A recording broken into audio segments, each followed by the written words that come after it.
Pokemon, a franchise known by everyone, whether they're young or old, or call it Pokemon or Pokeman. For many of us, it was a big part of our lives, our childhoods, and still to this very day is the same thing. For some of us, it's a livelihood, a hobby, or just a form of entertainment. That's why today, I wanted to show my appreciation for a franchise that I grew up with and watched grow with me. Today, I want to take a look back at everything Pokemon has done in the past and get excited for the future. After researching and preparing for this video, I can already tell it's gonna be a big one, but I cannot wait and I am so excited to make it. Anyways, without further ado, let's just get started on this magical journey through Nostalgia Town. Yeah, rolling, I can never get enough. I've been up too long and I way too drunk, but we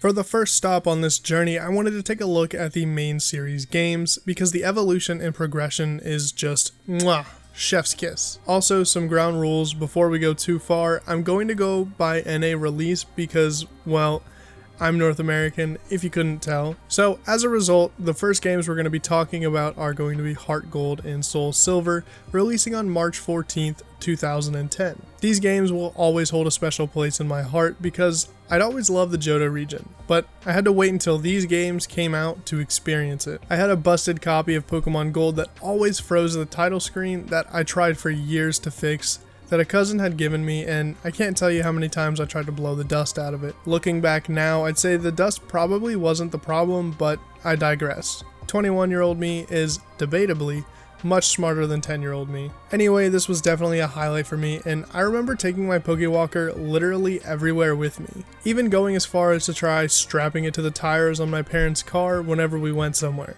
Unfortunately, they didn't approve. I'm not sure why, but it is what it is. Anyways, following the release of these, we had Pokemon Black and White on March 6th, 2011, and Pokemon Black 2 and White 2 on March 7th, 2012. This was the 5th generation of Pokemon to be released, and of course with every generation comes a ton of new content, features, characters, etc. You name it, you got it.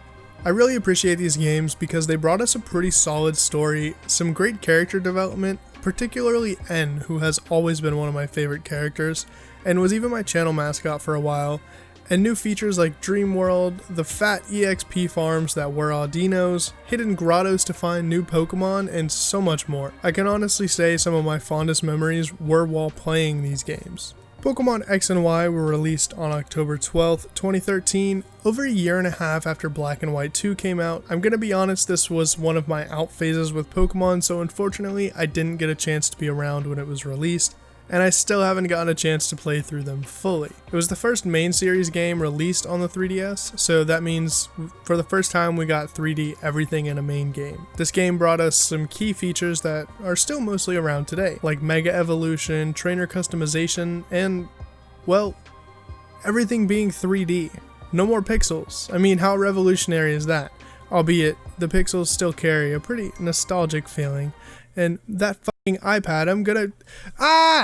Pokemon Omega Ruby and Alpha Sapphire were released on November 21st, 2014. I'd say 3rd gen was the first gen I actually had a brain cell capable of understanding Pokemon the way that it should be, and Emerald up to that point was probably my most played game ever, so of course I was way beyond excited. ORAS built upon a lot of the foundation that was set up for it in X and Y, and improved on a lot of things. It's definitely one of my favorite remakes so far, you know, up until they released Diamond and Pearl remakes. Please, Game Freak. November 18th, 2016. The games that will always hold a special place in my heart, Pokemon Sun and Moon, were released. They were also a large part of my channel's growth and ultimately its birth. It was the newest generation of Pokemon, introducing very new concepts like the trials and having you, the player, basically create the Pokemon League. It was the first game that strayed away from the norms and tried out a new formula while also retaining the old. Game Freak pushed the envelope with these games, and I think that they did it very well. And we'll come back to that though in 2 years, but for now, let's move on. 1 year later, Pokemon Ultra Sun and Ultra Moon were released on November 17th, 2017. Another addition to the main series that I still haven't played much of. I've heard mixed things about these games, like they were good, but it's literally just a re-release of Sun and Moon. Either way, I do look forward to playing these games because I loved Sun and Moon so much. But just as the first two had birthed my channel, this one killed it. I think that's kind of ironic, but we're back! The craziest thing about all these games so far is that they were literally just handheld releases. They were 3DS releases, regular DS releases, but now, moving on to the Nintendo Switch, finally, Pokemon Let's Go Pikachu and Eevee hit the scene on November 16th, 2018. This game was very much different from anything we had ever seen before, yet again like Sun and Moon. The style was very heavily influenced by Pokemon Go, with Pokemon being visible in the overworld, the catching mechanics, and even its integration with Pokemon Go itself. Let's Go Pikachu was my first Switch game and my first Pokemon experience in years, and I can honestly say I really enjoyed the game. It was cute and fun, and honestly I wouldn't mind more games like it. As far as a main series game goes though, I don't think its popularity was super well received, but it was a great game nonetheless. And finally, we have the very controversial release of Pokemon Sword and Shield on November 15th, 2019. As with Sun and Moon, these games will hold a special place in my heart as well, because they were the reason for the rebirth of my channel. I was so excited for these games, and I loved playing through every minute of them. They were the new generation, and not only that, they were the new generation on the Switch. Game Freak continued to push the envelope and bring new concepts and elements into the games, and while they may have pushed that envelope a little too far for some, and I won't get into the nitty-gritty in this video. I love these games, but I've already made a video on that, so... And also, this is supposed to be a nostalgia trip, so regardless of whether or not you like the games or hate them, they're out, they're in the world, they're for everyone to see. It reignited the fire I have for this franchise, and that's the greatest feeling in the world. These games make me excited for what's to come. Quite honestly, they make me feel like a kid again. But that being said, it's time to continue our journey and talk about some of the spin-off games.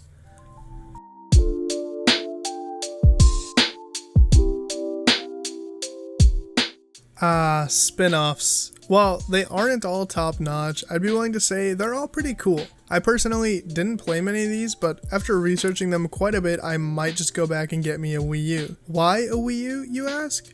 Well, what a perfect segue into the Pokemon Ranger games. The Pokemon Ranger games, all three had a Wii U Virtual Console release during 2016. The original on July 21st, Shadows of Almia on August 4th, and Guardian Signs on August 18th.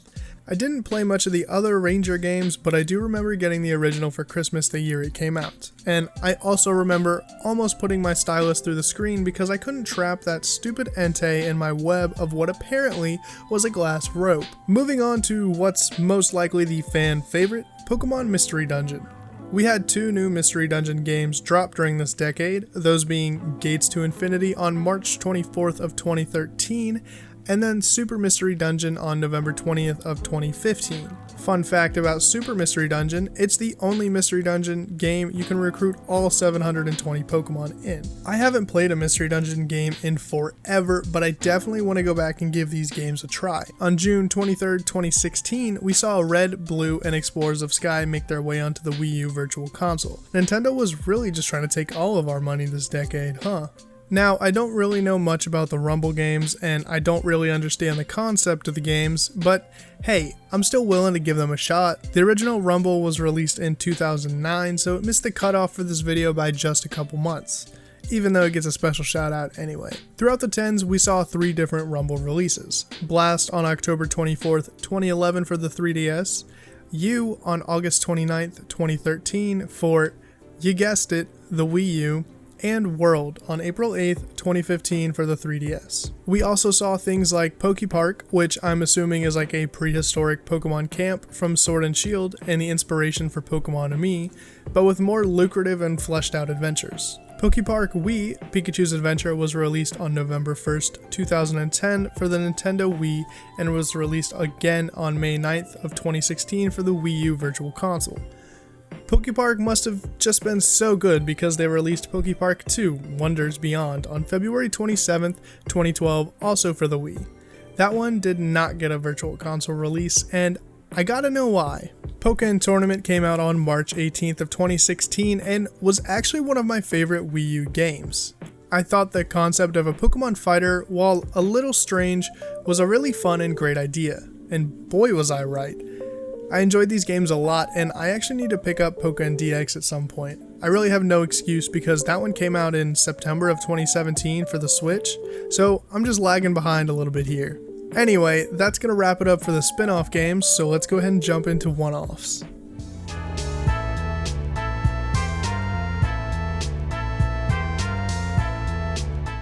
Now, as far as one-offs go, we have quite a few, and I'm sure this video is getting pretty long, so I don't have much to add to these either, so I'll just go ahead and cut to the chase for most of these. Pokemon TCGO was released in March of 2011, which is exactly what it sounds like. The Pokemon TCG, but a digital version. I actually enjoyed it there for a little bit as I went through a card collecting phase, and each physical pack came with a digital code to get online packs. June 18th of 2012, we saw essentially a Fire Emblem Pokemon Fusion game come out known as Pokemon Conquest.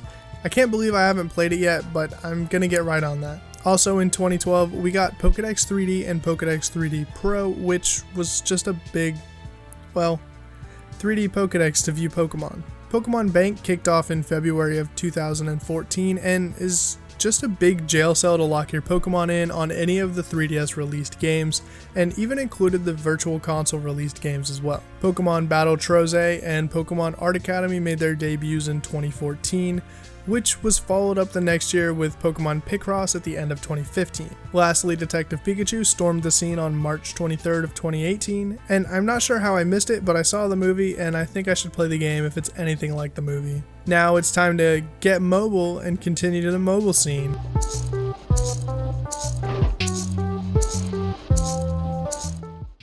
Apologies for my mobile pun. I know, it hurt me too. Anyway, there's a lot of ground to cover here as well, so let's just jump right in. In February of 2013, we had Pokemon TV brought to us, which allowed for the streaming of select Pokemon episodes. This came out on iOS, Android, Amazon, and is also available on the Roku. Almost 2 years later, we got Pokemon Shuffle, which essentially was a Pokemon skinned version of Candy Crush. And then Pokemon Jukebox, showcasing a select number of tracks from the games for you to vibe to. Pokemon Photo Booth came out in June of 2015 and allowed for you to take Pokemon themed pictures. But unfortunately, it was released for the 20th anniversary and doesn't seem to be available anymore. Very unfortunate because I was 100% going to use a picture with a Pokemon filter just for this section, but whatever, I just got shut down. Jumping forward into 2017, we got the release of Pokemon Playhouse, which was aimed at preschoolers and way too complicated for me to follow. It was released on Android and iOS on September 21st. It was accompanied by Pokemon Duel in January, which was essentially Pokemon Chess, and Magikarp on May 24th. Magikarp Jump made quite a splash on release as it was pretty cute and featured a ton of different Magikarp you could catch. In 2018, we got Pokemon Quest, which released on the Switch, iOS, and Android on May 30th. I'm not really sure how to describe Quest as I didn't play it much, but it looked to me to be essentially like a Minecraft Pokemon fusion. It's definitely on my list of games to go back and play through though. 2019 brought us Pokemon Pass, which essentially allows you to check in for events and such, and Pokemon Masters, the first Pokemon gacha dungeon grind game. Both are very cool, and I actually really enjoy playing Pokemon Masters. But the real success story here is one that I haven't mentioned. I'm sure you all know what that is, but if not, Pokemon Go is its name, and wow, what a game. The biggest and most anticipated and probably the most successful mobile launch of the decade. There are so many things that contributed to its success.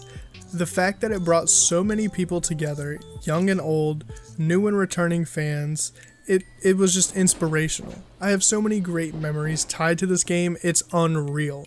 From busting out the screen in my room to catch a Charizard while I was hanging out my window, to sneaking out at 3 AM to go and capture all the local gyms. Meeting tons of people in parks around the city just to play Pokemon, and so on. It's something that is still going strong in terms of content today, and something that anyone can come back to at any time, with tons of content still being added, such as new gens, shiny Pokemon, raids, and events. This is truly something that I personally enjoyed, and I'm sure so many of you did as well.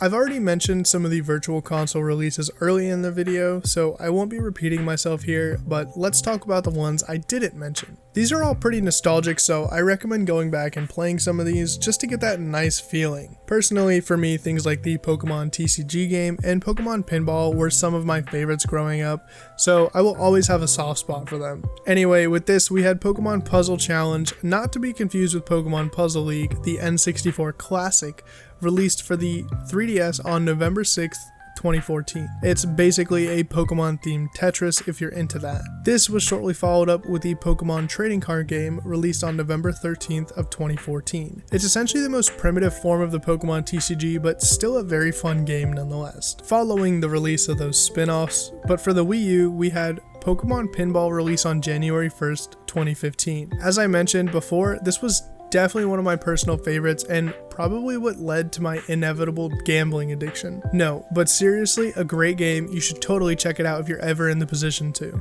That was followed up by Pokemon Snap on January 5th of 2017. Another classic Pokemon game that everyone's at least heard of at this point. And then, of course, we had the main series Virtual Console re-releases, which were basically the exact same things that were on the Game Boy Color cartridges. Those were released on the 3DS. Red, Blue, and Yellow, of course, releasing on February 27th, 2016, which coincidentally was Pokemon's 20th anniversary, in a moment I'm sure many new and old fans will remember for quite some time. Then, of course, we had Gold and Silver release on September 22nd of 2017, which was followed up by the release of Crystal on January 26th, 2018.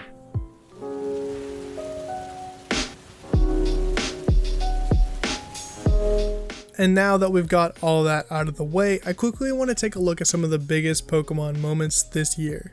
Well, last decade. Essentially the too long didn't watch version of this video. Pokemon had so much content drop throughout the decade, and making this video really shed some light for me on it, so I hope it does the same for you. I'm excited to go back and play some of the games I missed and give others a chance. So anyway, to wrap up our tour through Nostalgia Town, let's recap. Pokemon Go. Literally the biggest release for any Pokemon game, main or side, I think. I don't have numbers to back that up, I'm just throwing that out there. Launch day took servers down from the amount of people trying to play.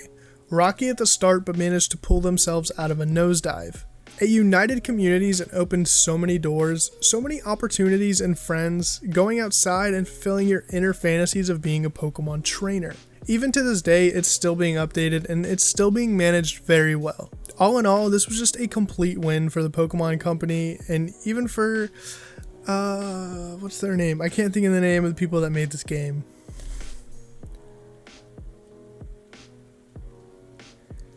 Niantic!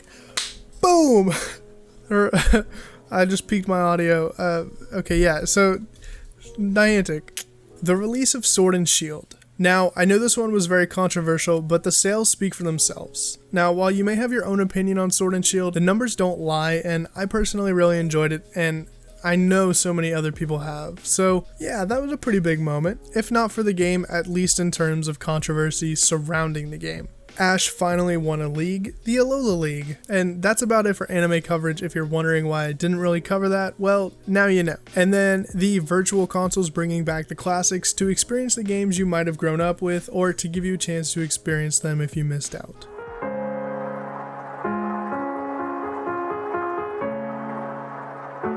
After making this video and taking a look back, I can honestly say I'm so excited for the future of Pokemon. Pokemon accomplished and put out so much great content within the last decade, I'm squirming with excitement for the future. With 2020 only just beginning, we already have a little taste of what to expect in the coming years. From things like Pokemon Sword and Shield getting DLC, Pokemon Home and Sleep, potential 4th gen remakes on the horizon, a Mystery Dungeon remake being released, and so much more content being prepared, I can't help but feel like a kid again. The series that I grew up with is growing up all the while I am too. It brings out the inner kid in me, and that's important. It's important to keep that inner kid alive and well. But I'm getting off topic here. Here's to another decade filled with much more memories to be made and experiences to be had. Let's jump right to the outro.